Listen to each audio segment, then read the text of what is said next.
In an effort to further understand the inner workings of trafficking, specifically child trafficking, I've interviewed former sex traffickers who are currently incarcerated or were incarcerated in the United States and abroad.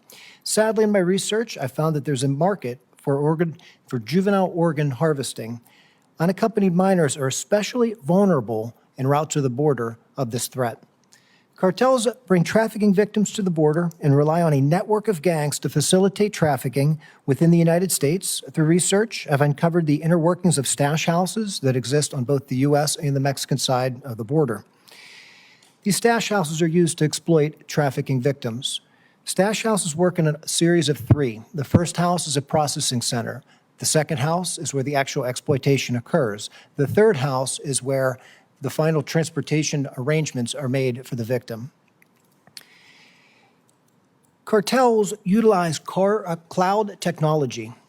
They capture finances, how much the child has to work to pay off, as well as demographic information on these child trafficking victims. There's a digital trail that is completely being overlooked that is being used by the cartels. Cartels target migrant children for the purpose of exploiting them into the United States through the Unaccompanied Children program.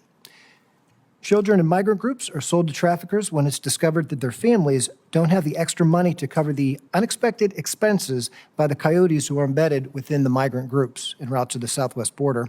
While conducting research in a migrant shelter at the border, I learned of a mother who refused to let her child out of her arms.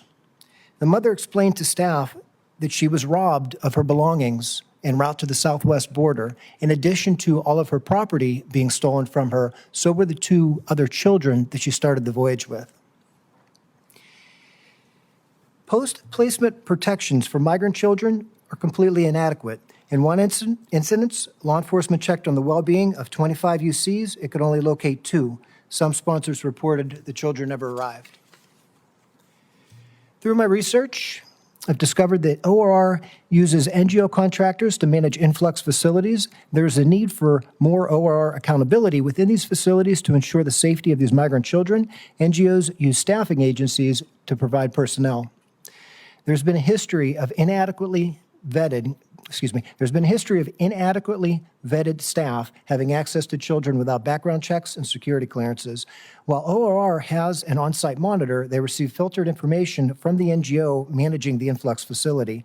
This filtered information involves what's occurring at the facility, and it prevents ORR from having visibility on incidents and whether ORR policies are being followed.